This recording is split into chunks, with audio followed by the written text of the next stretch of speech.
Estudiando una serie titulada Israel, la higuera y los últimos días. Esta es la cuarta conferencia. De veras se los digo con todo mi corazón. Busquen las primeras tres. La tercera la acabo de dar en el segundo servicio. Pero es una serie importantísima que nos dice qué está pasando en el Medio Oriente, el futuro de Israel, la iglesia e Israel, en qué tiempo realmente nos encontramos, porque hay una desinformación impresionante en los medios de comunicación y en las redes sociales. Así que mi pueblo pereció porque le faltó conocimiento, dice el Señor. En esta serie estamos tratando de ubicarnos claramente porque hay aparentemente en la Biblia algunas contradicciones, aparentes contradicciones. Una dicen es que nadie sabe el día y la hora. Es correcto, amén. Nadie sabe el día y la hora del regreso de Cristo. Pero por otro lado, la Biblia también nos dice que sí sabemos las señales de los tiempos en que podemos vivir. Cristo en Mateo 16 les dijo a los fariseos que eran unos hipócritas porque podían distinguir los arreboles y cuando se juntaban las nubes podían decir va a llover, pero ellos no fueron capaces de discernir los tiempos en que Jesucristo iba a venir. Así que estamos viendo claramente en esta serie de qué forma el 14 de mayo de 1948 que Israel recobra su independencia nacional y su soberanía es una de las señales más grandes que Dios nos ha dejado para que nos ubiquemos en qué tiempo estamos. Porque si Israel no hubiera regresado en 1948, fíjense lo que les voy a decir, la profecía, por ejemplo, de Ezequiel 38 y 39, de Gog y de Magog, que es la Tercera Guerra Mundial, no hubiera podido regresar y cumplirse esta profecía porque, como vimos en la conferencia anterior, Israel tenía que estar en su tierra para que se cumpliera la profecía donde el profeta Ezequiel dijo que cuando viniera la alianza de naciones a atacar a Israel, Israel tenía que estar viviendo en paz y con seguridad. Cosa que hace 2700 años, desde que Ezequiel escribió esto, Israel desde el 48 no ha tenido un solo día que no le estén lanzando bombas, misiles o cohetes. Si Israel no hubiera regresado en el 48, ¿cómo podían reconstruir el tercer templo? Ya ahorita se encuentra, ¿verdad?, el motivo de los rabinos de levantar el tercer templo de Israel. El Instituto del Templo se llama este proyecto. Pero si Israel no estuviera en su tierra, ¿cómo iba ni siquiera a pensar levantar un templo? En tercer lugar, si Israel no hubiera regresado en el 48, ¿a quién iba a perseguir el anticristo? Todo Apocalipsis, la persecución del anticristo contra los judíos y contra nosotros, los que se salven durante la tribulación. Así que no cabe duda que desde 1948, estamos hablando, ¿verdad?, aproximadamente de 75, 76 años ya, Israel ha vivido un tiempo de guerra tras guerra tras guerra. En el 48 los atacaron y ganaron. En el 56, la guerra del Canal de Suez, los atacaron y ganaron. En el 67, 5 naciones árabes, Jordania, Egipto, Siria, Irak y Libia, los atacaron. Cuando las probabilidades estaban casi al 50-1, pudieron de una forma milagrosa ganarles. En el 73, la guerra de Yom Kippur, los volvieron a atacar, volvieron a ganar. En el 73, 74, 75, cuando Yasser Arafat, discípulo de Husseini, un hombre que en el tiempo de los nazis se une con Hitler para acabar con los judíos. Hitler pierde la Segunda Guerra Mundial. Husseini, un egipcio, continuó en los 50 levantando y entrenando guerrilleros, grupos terroristas, para tratar de terminar lo que Hitler no pudo terminar: el exterminio de los judíos y de la nación de Israel. Donde estamos oyendo esta última semana, ya no nos vamos más atrás, esta última semana, Israel de una forma milagrosa acaba de acabar con Yahya Sinwar, el director principal y líder del grupo terrorista Hamas.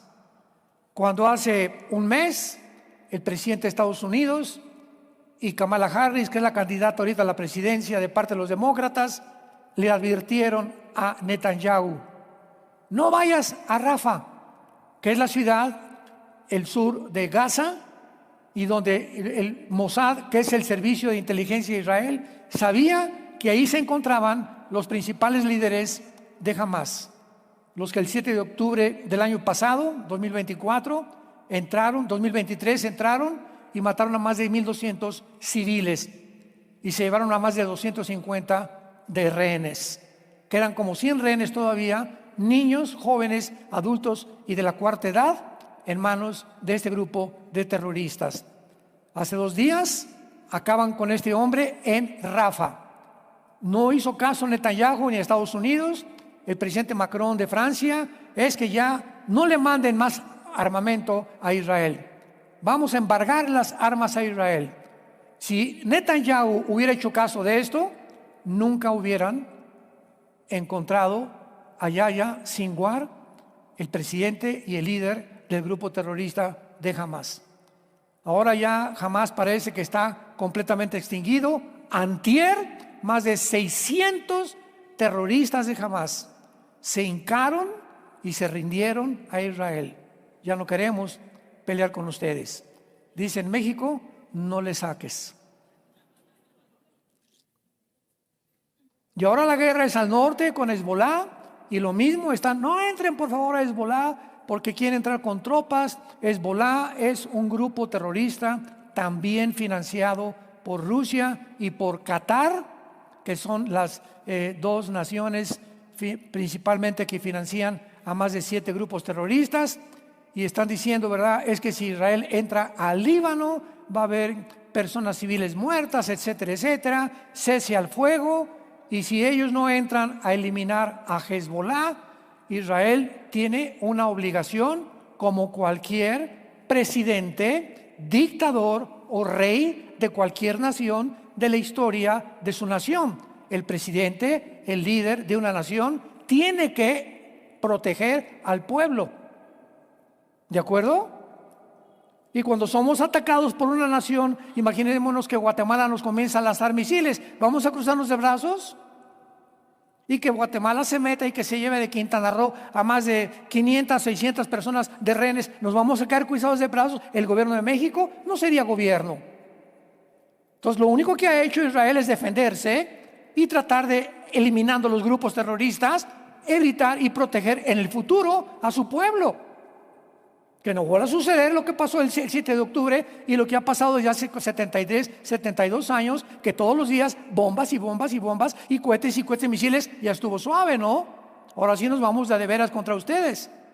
Y todo esto está completamente desvirtuado por los medios masivos de comunicación, las redes sociales, que están completamente y son antisemitas. Escuchen esto: la mayor parte de los gobiernos del mundo son antisemitas.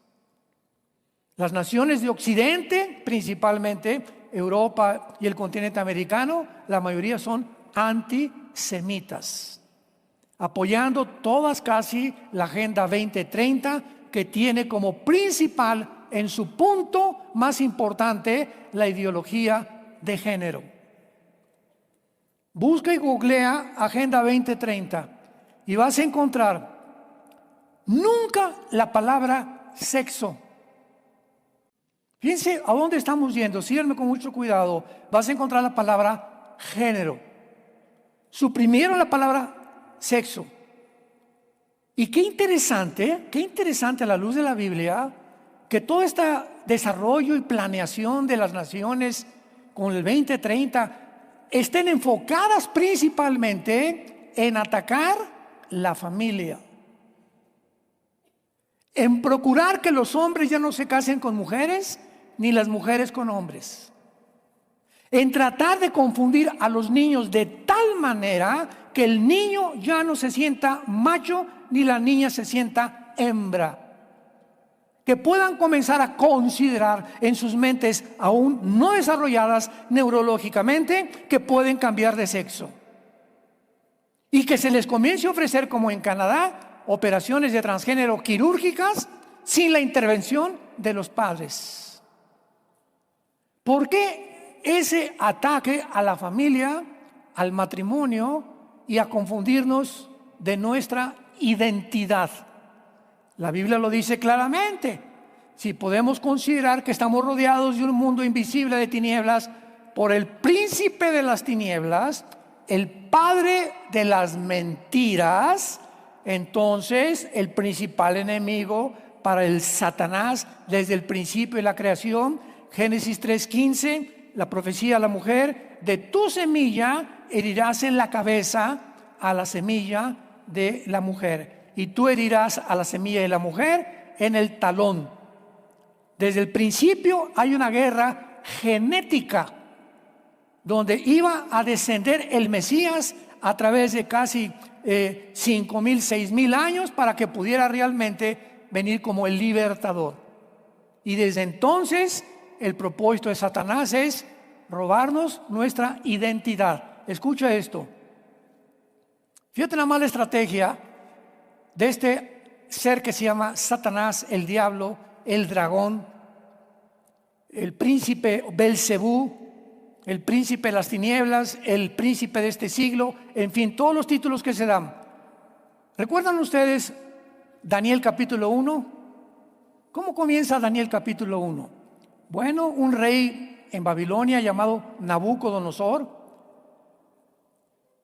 va a Israel y se trae a Babilonia, que es Irak. Cuando veas Babilonia en el Antiguo Testamento es, y se refiere a lo que es ahora la moderna Irak. Irak, Siria y Líbano. Apúntalo. Irak, Siria y el Líbano son la antigua Mesopotamia. Y cuando hablas de Babilonia, abarcaba el Líbano, Siria e Irak.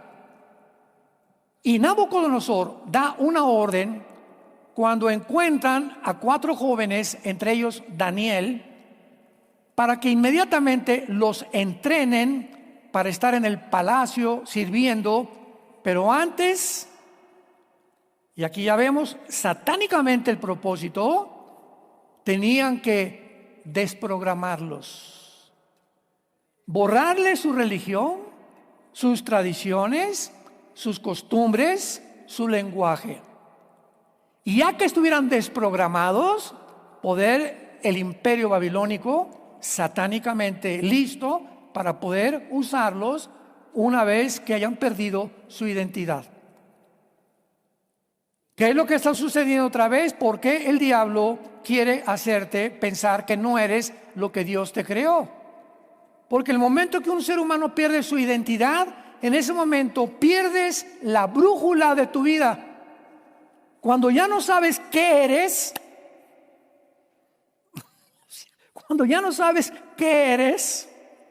si eres hombre o si eres mujer, en ese momento tu identidad está completamente confundida y ya no tienes una guía en tu vida para guiarte, porque cuando se pierde la identidad del género, se pierde todo.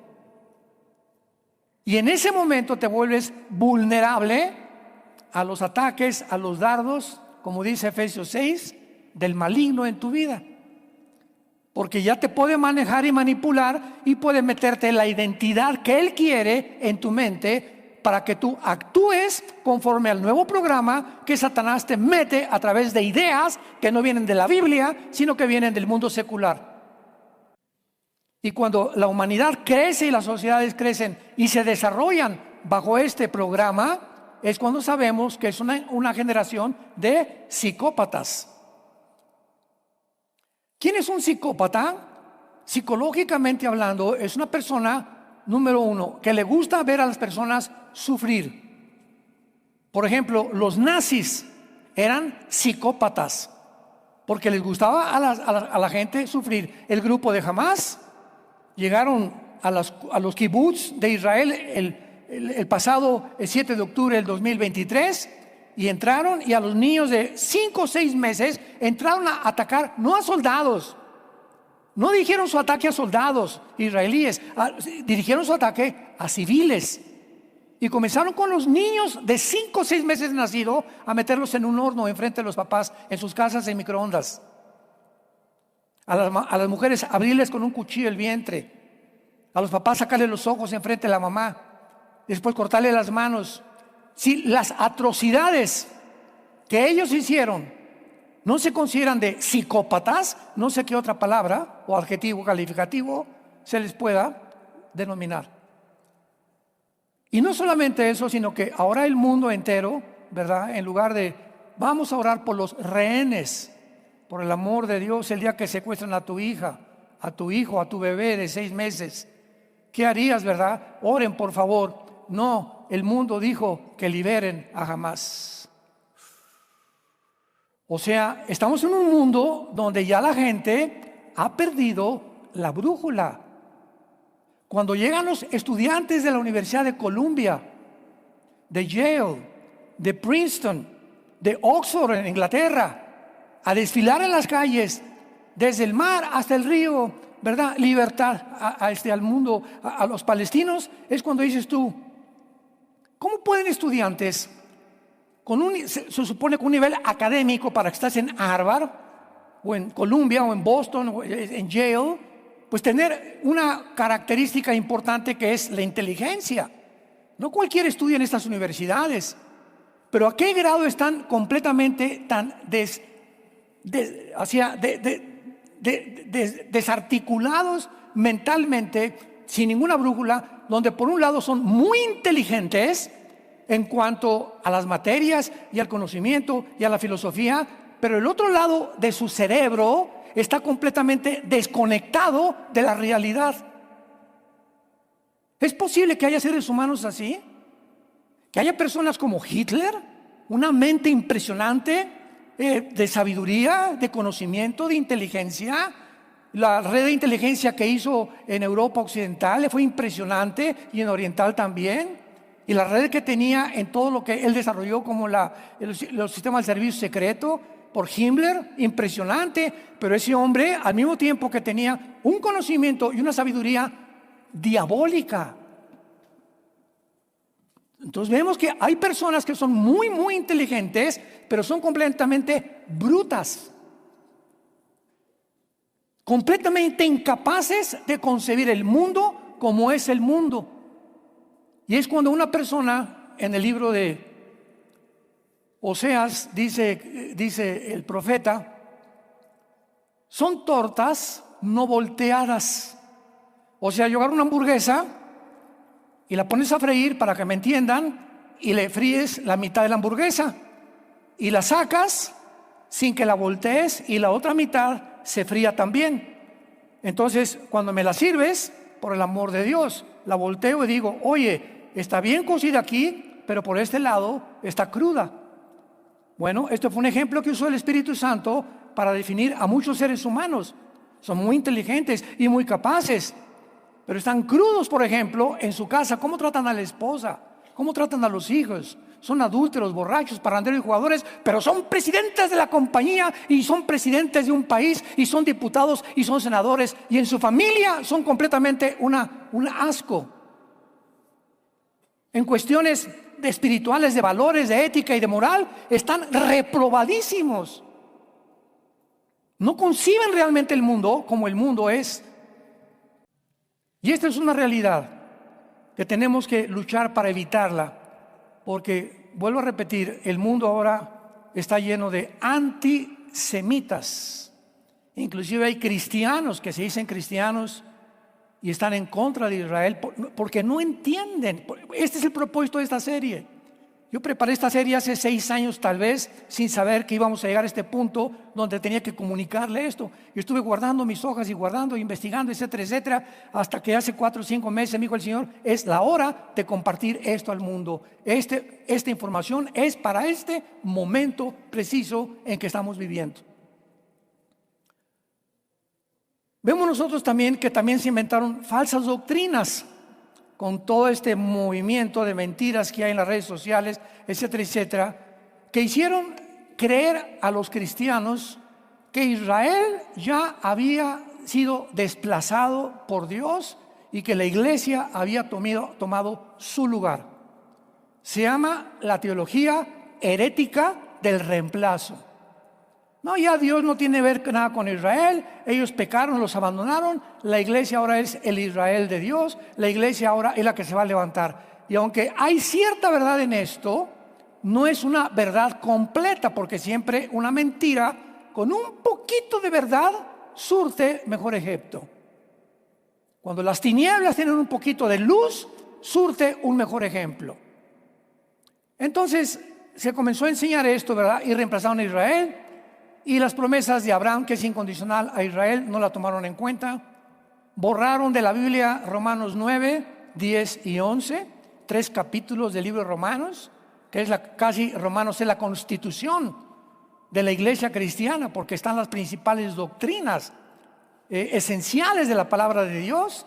Esos 3 capítulos los dedica el Espíritu Santo a enseñarnos que no nos envanezcamos por el hecho que Israel haya caído, sino que recobremos realmente nuestra mente y sepamos que Dios no ha olvidado a Israel. Y que así como cayeron, poderoso es Dios para volverlos a levantar. Entonces, ¿de dónde sacan tantas barbaridades? Y están llenando las redes sociales de eso. Entonces, todo esto es importantísimo para que podamos entender, ¿verdad? Aún peor, ¿verdad? Comenzaron a usar más tarde doctrinas demoníacas como justificaciones teológicas para llevar algunos actos más terribles de la historia, como las cruzadas por el Vaticano, la Inquisición y el nazismo, con el Holocausto, con más de 6 millones de asesinados. Llegó un momento en que la iglesia romana dijo, no, es que aquí tenemos que matar a los musulmanes, y ¿verdad? Hicieron las cruzadas, mataron a miles de musulmanes. Vino la Inquisición, el que no acepte que Roma salva y el que no acepte que a través de Roma es la salvación, córtenle el cuello, judíos y cristianos evangélicos. Famoso Torquemada de España, que dirigió la Inquisición. Sin embargo, la Biblia, verdad, es clara. Una vez que ocurrió el primer evento de los últimos tiempos, el renacimiento de Israel, el segundo evento es el rapto de la iglesia. Y el diablo está tan consciente de eso, que así como ha tratado de manchar y de distorsionar, ¿verdad? Y de sacar completamente de su contexto el programa de Dios en la Biblia de Israel, ahora lo está haciendo con la iglesia. Y en los últimos meses me he encontrado opiniones y personas que me han dicho que el rapto, escuchen, ni siquiera existe en la Biblia. Ya no sé decir Jesús, María y José y el burrito que los acompaña. El rapto lo inventó un señor John Darby hace 2 siglos. Y de ahí él inventó la Biblia Scofield, que puso de moda el rapto de la iglesia. Cuando vamos al origen de la historia, Orígenes, Tertuliano y los padres de la iglesia creían en el rapto. ¿Cómo que hace 2 siglos? ¿Cómo que no está en la iglesia? Pues arráncale las páginas a Juan 14, a Primera de Tesalonicenses capítulo 4, a Primera de Corintios capítulo 15, a Apocalipsis capítulo 4. Arráncaselos, yo les decía a estas personas. Porque ahí está claramente el arrebatamiento de la iglesia. En el Antiguo Testamento hubo 2 casos. Enoc, que fue sacado del Hebreos capítulo 11 de su cuerpo y llevado al cielo, y Elías, que fue sacado de su cuerpo y llevado al cielo. Ahí tuvimos 2 raptos en el Antiguo Testamento, aunque la doctrina no estaba claramente explicada hasta que Dios se la reveló al apóstol Pablo, 1 Corintios 15, 51 al 53. Pero a ese grado hemos llegado, donde el diablo está atacando ahora, y los cristianos, por no tener la información suficiente, caen como mosquitos, ¿verdad? como mariposas en la red.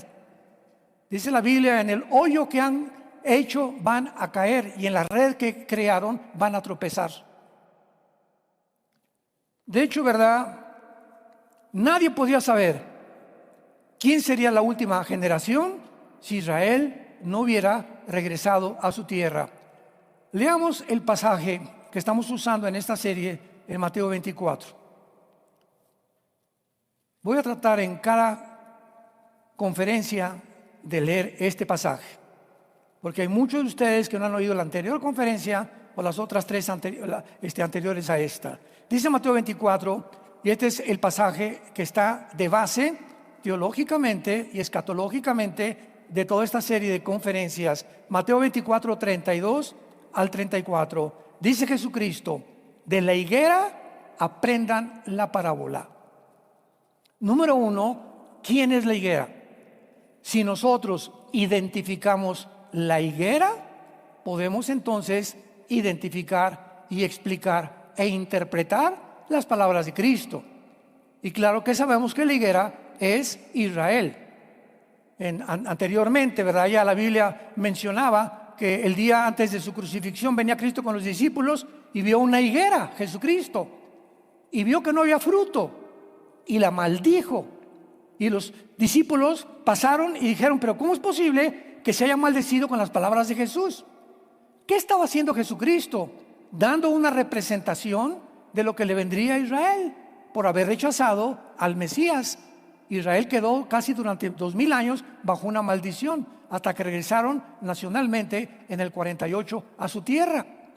Entonces no hay ninguna duda, hay cantidad de pasajes en el Antiguo Testamento. Nos habla Dios que la higuera es Israel. Entonces, de Israel aprendamos esta parábola. Primer paso. Número 2, cuando ya su rama está tierna y brotan las hojas, saben que el verano está cerca.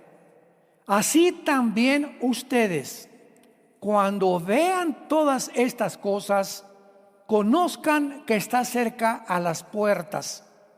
De cierto les digo que no pasará esta generación hasta que todo esto acontezca. ¿Qué es lo que nos está diciendo Jesucristo cuando escribió estas palabras? Israel, a los 70 años después de Cristo, llegó el general Tito romano, enviado por Vespasiano, su papá, de Roma, y arrasó con Jerusalén. Y algunos años después, en el año 135, Bar Kokhba, otro judío, volvió a rebelarse, y entonces Roma acabó totalmente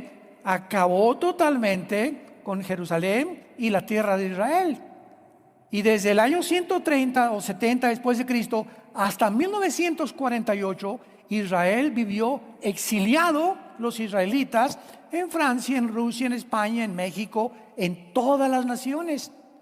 Y después de casi 2000 años, ¿quién se iba a imaginar? Porque es un caso único en la historia. No ha habido otro caso similar a lo que sucedió con Israel, que iban a idear el programa para regresar a su tierra, convertirse en una nación, convertirse en un ejército. Ahorita es el mejor ejército del mundo. El Navy SEAL, que es uno de los marinos que entrenan en Estados Unidos, y fue un grupo de Navy SEALs que mandaron a matar a Osama Bin Laden cuando localizaron a través de satélites dónde estaba Osama Bin Laden, que fue el padre de Al Qaeda o el que fundó Al Qaeda, y lo mataron. Se llama O'Neill. Y ayer acaba de dar una conferencia este ex Navy SEAL, que él fue el que mató a Osama Bin Laden subiendo las escaleras de Osama Bin Laden. Se paró Osama Bin Laden y le disparó paz en la frente y creo que también en el pecho. Murió inmediatamente Osama Bin Laden. Pues acaba de decir hace 3 días, Israel es el ejército más poderoso que he conocido y es el mejor estratega militar en la guerra urbana que cualquier otro ejército haya tenido, porque es el primer ejército que, en primer lugar, nunca antes de entrar a un lugar les avisa a los civiles que se salgan del lugar. Y número 2, nunca ha habido un ejército hasta ahorita que luche contra otro ejército vestidos de civiles. Todas las guerras son, ¿verdad?, los americanos de verde, los alemanes de negro, o sea, todo ejército tiene un color en su uniforme. Pero aquí Israel se enfrenta con un ejército de guerrilleros urbanos en una ciudad donde entras y no sabes el que está con un saco, con un suéter, si debajo trae un R-15 o un AK-47. Entonces es el primer ejército en la historia que le enseña al mundo cómo pelear en una ciudad. Y de una forma paradójica, fue el sueño de Castro y del Che Guevara. Cuando Castro mandó al Che Guevara a Bolivia en el siglo pasado para continuar con la guerrilla urbana, fracasó completamente el Che. Y le comunicaron a Estados Unidos: oye, aquí está este señor que ustedes están buscando. Se fue con 6 o 7 soldados. Agarran al Che, lo matan, ¿verdad? Y termina el sueño de expandir la guerrilla urbana en Latinoamérica. Entonces nadie lo había logrado más que Israel hasta el siglo XXI. Que pueden entrar a una ciudad y en medio de los civiles, y por eso lo han acusado, toda la propaganda, mentiras, Israel ya a los de Gaza y mataron a 30,000 y había niños, y después se investiga que los niños que murieron es porque en la casa de esos niños y de esa familia los del grupo de Hamás habían puesto cohetes en las casas y en las escuelas primarias y en los hospitales. Este grupo, que ni siquiera le importa a su pueblo, los palestinos, pusieron cohetes en lugares para que Israel no los pudiera atacar y culpar cuando Israel los atacara de que eran genocidas. Y todo esto se lo traga el mundo, se lo cree el mundo. Impresionante, increíble, al grado que hemos llegado de desinformación y de credibilidad de un mundo dominado por el padre de las mentiras, que es Satanás. El otro día, hace como 3 o 4 días, hubo una entrevista. Una señora que se llama Adela Micha, que es judía, entrevistó a un historiador. Buenísima entrevista. Y ella le pregunta al historiador: he oído pocos historiadores como este muchacho, también informados sobre el Medio Oriente en toda mi vida como él, la información que él tiene. Y cuando ella le estaba preguntando acerca de esto, ¿verdad? Le estaba preguntando: pero ¿cómo es posible que Israel pueda no perder? O sea, en el 48 ganaron, en el 56 ganaron, en el 77 ganaron, y no han podido acabar con ellos. Estamos hablando de 30, 40 millones de naciones alrededor de él que juran exterminarlo. ¿Qué es lo que está detrás de esto? Bueno, cuando ya la historia, ¿verdad?, no puede dar una respuesta más que, bueno, es el mejor ejército, nosotros tenemos una respuesta, simplemente es porque tienen a Dios de su lado. ¿Qué significa la palabra Israel? ¿Se acuerdan cuando le cambió Dios a Jacob el nombre? Que luchó con un ángel, que le dijo Dios: ahora tu nombre es Yisrael, que significa el que lucha al lado de Dios. Y por eso ahora Romanos capítulo 2 y Romanos capítulo 4 y Romanos capítulo 9, 10 y 11 nos llaman a nosotros, que fuimos injertados en la iglesia, en el olivo que es Israel.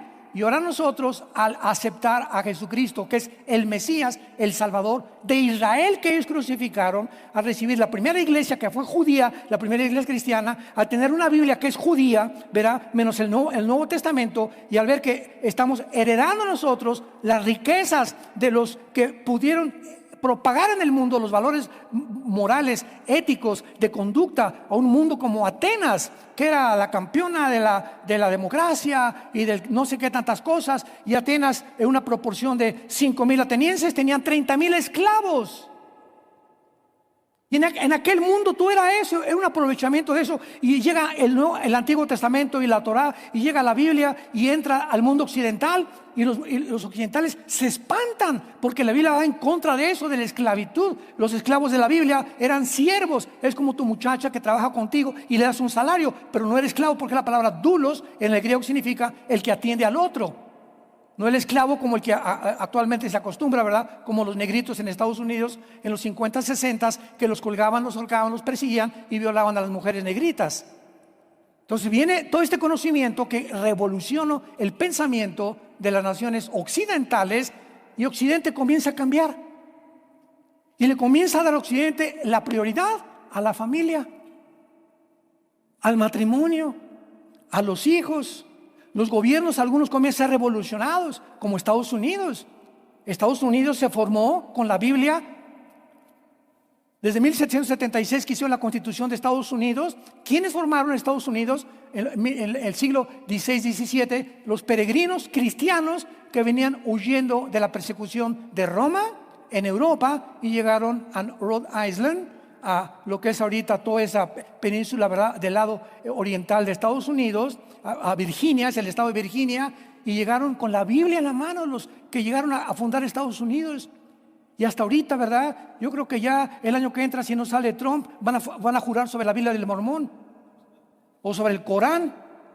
Hasta ahorita la Biblia es el libro que basa todo, pero vienen administraciones enemigas al cristianismo, como la que se encuentra actualmente en Estados Unidos, y atacar y a difundir la ideología de género, confundir a los niños, confundir que tú no eres hombre, no eres mujer, y robar nuestra identidad. Y a través de los gobiernos debilitar al pueblo para que el pueblo crea todo lo que se nos dice. El primer experimento que hicieron en este siglo fue en la pandemia. Increíble a lo que llegamos. La desinformación, el mundo de mentiras en que estamos viviendo. Ahora veamos claramente que Israel en el 48 no fue un accidente. Fue algo planeado cuidadosamente por Dios, y de eso se trata esta serie. Abran sus Biblias en el libro de Esdras, capítulo 1, y vamos a estudiar las 5 etapas que se tuvieron que planificar, desarrollar, planear para que Israel llegara a su tierra en el 48. O sea, no solamente llegaron y ¡pum!, ya están los judíos en el 48. No. Hay un problema muy grave ahorita con los millennials, como le llaman, o creo que la generación Z, ¿verdad?, que son la última. Estos niños que están naciendo en este siglo XXI y a finales del siglo pasado, hay un problema gravísimo porque no conocen la historia. Ni de los nazis, ni la Primera y Segunda Guerra Mundial, ni del Imperio Otomano, ni la revolución sexual de los 60, ni la introducción de las drogas en los 60, de los grupos de rock satánicos, los Rolling Stones, AC/DC, ¿verdad? Todos estos que comenzaron a introducir, la forma como Dios usó a Michael Jackson para pervertir a 36 niños que los violó en su rancho. Entonces, toda esta historia que traemos del siglo XX se ha exacerbado en el siglo XXI, y estamos en un punto donde yo le decía a mi esposa anoche, le decía: Marta, yo veo a la gente como, porque teníamos un desayuno en mi casa, en la casa de ustedes, antier, y llegaron algunas personas y me dijeron: es que mi hija está estudiando en Londres.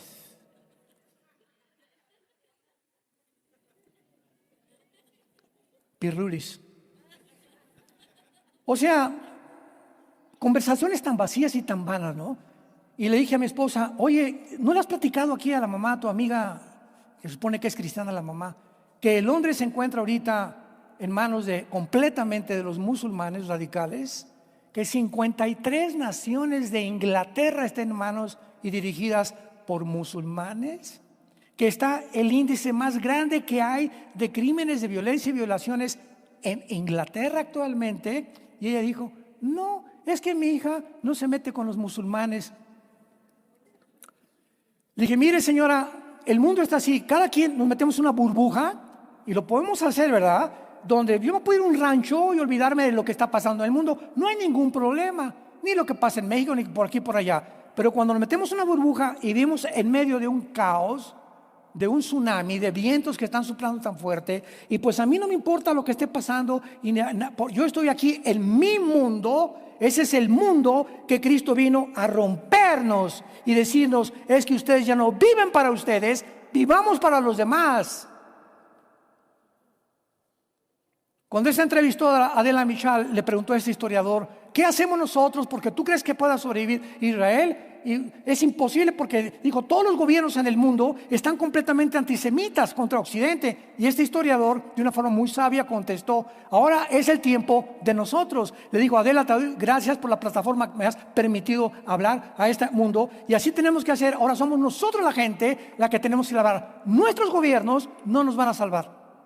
Metamos esto en la cabeza. La mayor parte de los gobiernos están en la Agenda 2030, y la mayoría son antisemitas, la mayoría son de izquierda.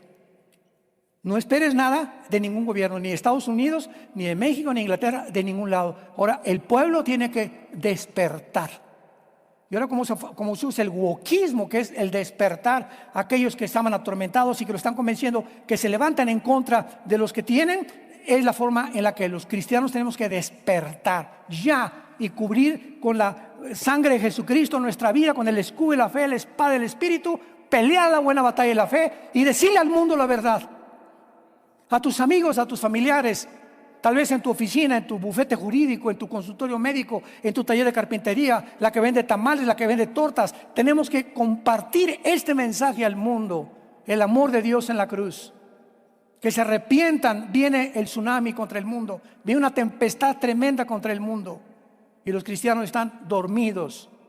Y es hora, porque nuestra salvación está mucho más cerca que desde el día que nosotros pudimos creer. En el libro de Esdras, en la primera etapa de la restauración de Israel, en la primera etapa, Dios levanta a un hombre llamado Teodoro Herzl, el primer congreso sionista en la ciudad de Basel, Suiza, en el siglo XIX.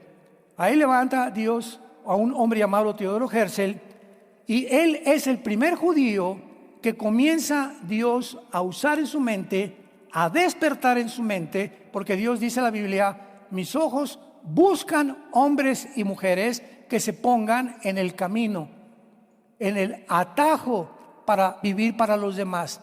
Dios está buscando a alguien que ame a México y ore por México con pasión, con su corazón. Que si no podemos cambiar el gobierno, que por lo menos tengamos la gracia de seguir predicando este mensaje de salvación en la gracia en Jesucristo. Dios está buscando hombres y mujeres. Dios está buscando, no nos puede forzar a nadie. Entonces, este hombre amaba a Israel, tenemos que regresar. Él leyó la Torá y dijo, aquí hay profecías que tenemos que regresar. Y aquí tenemos el primer principio de la Biblia. Cuando Dios va a hacer algo, usa al gobierno y usa a la iglesia. Cuando el gobierno no responde, entonces la iglesia toma la facultad de orar por el principado satánico que está sobre ese gobierno, como en el Antiguo Testamento, sobre Grecia, sobre los medos persas, etcétera, etcétera. Y la iglesia tiene la facultad de cambiar las cosas. El poder de la oración. No se puede cambiar nada en el mundo. Repito, los gobiernos, no esperes nada de ningún gobierno, porque no hay ningún gobierno perfecto. Como decía Winston Churchill, la democracia es de los mejorcitos, pero no es el mejor. ¿Por qué? Porque somos humanos. O sea, ¿qué humano puede inventar, desarrollar una ideología de gobierno que funcione? Hasta ahorita ninguno ha funcionado.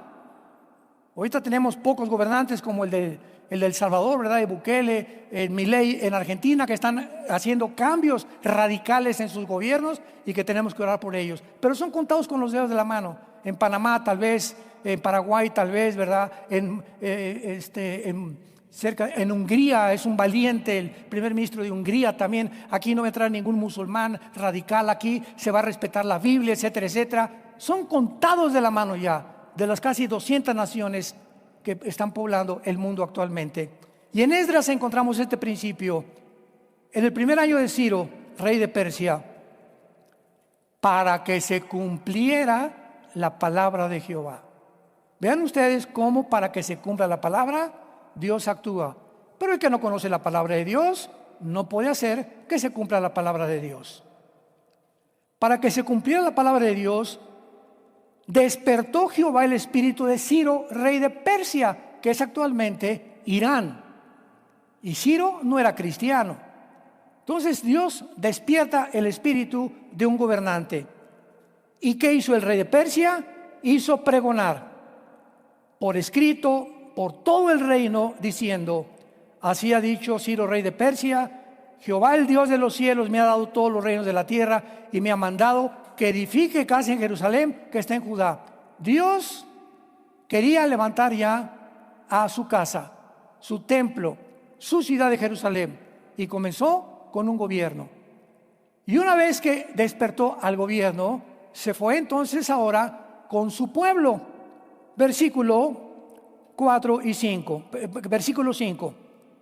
Entonces se levantaron los jefes de las casas paternas de Judá y Benjamín, los sacerdotes y levitas, todos aquellos cuyo espíritu había despertado Dios para subir a edificar la casa de Jehová, la cual está en Jerusalén. Dios tuvo primero que despertar a Teodoro Herzl, y al mismo tiempo despertó el espíritu en Inglaterra.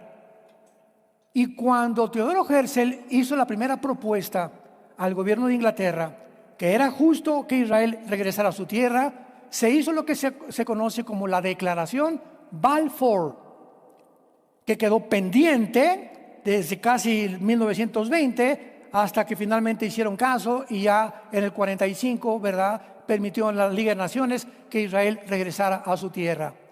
Pero en la primera etapa, Dios siempre prepara hombres y mujeres. ¿Se acuerdan en el libro de Santiago, la oración del justo puede mucho? Elías oró y 3 años y medio no llovió. Y él era un hombre sujeto a pasiones, igual que tú, igual que yo. No tenemos la mínima idea del poder que Dios ha puesto en nuestras vidas cuando somos hombres y mujeres de oración. Cuando Dios ve a un hombre junto a su cama en las mañanas siempre, o a las 3, 4 de la mañana, a una mujer hincada o sentada, no importa la posición que tengas, para orar, intercediendo por su esposo, por sus hijos, por su trabajo, Dios va a abrir las puertas de los cielos y no te imaginas las bendiciones que va a derramar sobre tu vida y tu familia. No te imaginas. Pero sin fe es imposible agradar a Dios. Y esta fue la forma como inició el despertamiento de Israel. Lo seguiremos viendo en las siguientes conferencias. Inclinemos nuestra cabeza y digámosle a Dios en este momento. Bendito sea el Dios y Padre de Jesucristo nuestro Señor, que nos ha hecho renacer para una esperanza viva por medio de Jesucristo entre los muertos, para que vivamos una vida diferente a los demás. Saquemos de nuestra vida el egocentrismo, el solo yo, mis intereses, mi dinero, mi casa, mi destino, mi futuro. Porque ya no vivimos para nosotros mismos, sino por aquel que dio su vida en esa cruz y que resucitó para darnos una nueva vida. Y comencemos a interceder ya y a preocuparnos, no solamente por nosotros, sino por un mundo necesitado, un mundo que se encuentra a la orilla de un abismo, un mundo que clama, gente estresada, angustiada, incierta del futuro. ¿Qué pasará si cae el dólar? ¿Qué pasará si sube el petróleo? ¿Qué pasará si me quedo sin trabajo? ¿Qué pasará si tengo una enfermedad? En mí tendrán paz, dijo el Señor. Mi paz les dejo, mi paz les doy. No tengan miedo, mi pequeña manada. Estaré con ustedes todos los días hasta el fin de tu vida. Ningún arma forjada contra ti prosperará. Dios condenará toda lengua que se levante contra ti en juicio, porque nuestra salvación no viene de gobiernos, no viene de humanos, no viene de nadie, más que del Dios de la Biblia, que hizo los cielos y la tierra, para mostrarnos a través de Israel que Él es fiel en sus pactos y que si Él fue fiel con Israel, mucho más será con la iglesia que su Hijo ganó mediante el derramamiento de su propia sangre. El que no escatimó a su Hijo, ¿cómo no nos dará todas las cosas si nosotros se las pedimos? Abre tu corazón en esta mañana y dile: Señor mío y Dios mío, perdona mis pecados. Creo que en la cruz pagaste por ellos con tu sangre preciosa. Ya no quiero ser igual. Ya no quiero vivir solamente para mí. Ahora tú me estás haciendo un llamado, como le dijiste a Abraham: deja a tu padre y tu parentela y obedece el llamado que te estoy haciendo. Y la Biblia dice que Abraham salió sin saber a dónde iba. Esa es la fe. No necesitamos que nos explique Dios muchas cosas, simplemente nos está diciendo: los necesito. Sí, nos necesita Dios, porque Él usa instrumentos. Y dile: Padre, entra a mi corazón, creo que resucitaste de los muertos y dame la vida eterna, el perdón de mis pecados, porque te amo, Jesús. Te quiero seguir y darte gracias por tan grande salvación. Amén. Los cielos pasarán y la tierra permanecerá. Los cielos pasarán y mis palabras irán a través de todo el mundo. Es la promesa de Dios para que mi palabra permanezca en los corazones de todos ustedes que Dios nos ha llamado. Y nuestra oración es que ustedes permanezcan firmes en la esperanza hasta el fin en la que Dios nos ha llamado, y que tengan esa paz que sobrepasa todo entendimiento hoy más que nunca. Y no te olvides hoy tal vez de hablarle a alguien de lo que hizo Jesucristo en tu vida, porque el Espíritu Santo nos fue dado para que seamos testigos. Hechos 1:8. No para que te encierres y tengas amigos y amigas y familiares y nunca les hables de Cristo. Se podría dudar que tienes a Cristo, porque el Espíritu que Dios nos ha dado no es un espíritu de cobardía, es un espíritu para ir en contra de la marea. Por eso nos dicen muchos que somos como salmones, porque el salmón es el único pez que nada en contra de la corriente. ¿Tú vas con la corriente o vas en contra de la corriente? Ahí examínate de qué lado estás. Que tengan mucha paz, tengan mucha paz, tengan mucha paz, tengan mucha paz, tengan mucha paz, tengan mucha paz.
Thank